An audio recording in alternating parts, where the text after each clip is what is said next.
Hey guys, Bryan Lebo here with a Valentine's Day shirt on and your February Las Vegas market update video ready for you. All right, as many of you already know, just like our current weather, the market is heating up early this year. Today, we're going to cover the normal metrics like usual, and then I'm going to discuss some new home activity for a little bit. Now, I'll end it with how I see the market going. So, without further ado, let's just get right into it. Okay, first up is last month's sales. We sold 2,119 homes in January. This is up 6% over last year when we sold just under 2,000. Pretty solid jump, but considering this time last year, we jumped up 13%, but we'll get to that later. All right, next, let's check out everyone's favorite, median home prices. As you can see, I was very surprised to see that the median price remained flat from December sales. Historically speaking, half the time this happens in January, while the other half of the time we see a very modest bump in prices. The only reason I'm still surprised is because of the way the market is reacting right now. Okay, speaking of market reacting, let's check in on the current inventory levels. As you can see, once again, our inventory continued to decrease last month by 5%, with a total of only about 3,800 homes. To provide context, we only have 63% of the inventory right now that we had the same time last year. And last year, we were complaining about inventory. Like I said before, and will continue to say, our biggest challenge and issue right now is inventory. Okay, now let's break down this inventory. Just over 2% are short sales, less than 1% are actual foreclosures, and about 97% are normal or traditional sales. It's getting to the point where honestly it's not even worth discussing this anymore, just like the NODs or notice of defaults. So while we're on this topic, I found a few graphics to illustrate why distressed inventory and foreclosures aren't worth really even discussing at this point. First, let's take a look at distressed home sales. You can see that between 2010 to 2012, we were selling roughly 30,000 plus short sales and foreclosures a year. Now, keep in mind, we only sold 32,000 resale homes in all of 2017. So you can see how pervasive the issue was back then. As we just illustrated a moment ago, distressed inventory only represents 3% of our entire resale market. Next, check out this graph on foreclosure filings. You can see that the rate of foreclosure filings is so minimal now, it's literally about 7% from the peak. Now let's change course for a second and talk about the market and new home sales.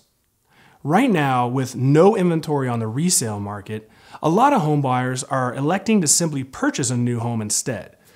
While sales of resale homes are still increasing year over year, our inventory is shrinking drastically. A lot of people have mentioned to me that new home sales must be crazy right now. I mean, it seems like new homes are selling like crazy, right? Well, check this out. This graph kind of blew my mind.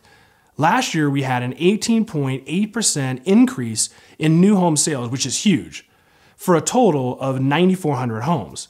But check this out. Back in 1990, we were selling over 12,000 homes.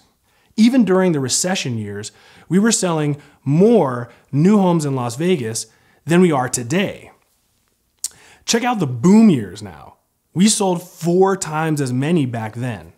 What's really interesting, though, is that I'm hearing from home builders that despite the numbers, they could be building more homes and faster, except for the diminished and more expensive labor force.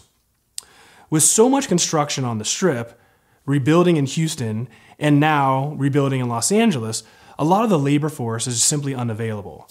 Now throw in the elephant in the room, which is actually immigration reform, and we're left with not much of a construction labor force anymore. So, moral of the story is don't expect to see massive jumps in new home construction anytime soon, since we physically can't right now. All right, let's wrap this all up. Sales were up 6% over last year. median price was flat for a change, and inventory is terrible and getting worse. So where do we go? Well, historically speaking, this is where it starts to get nuts.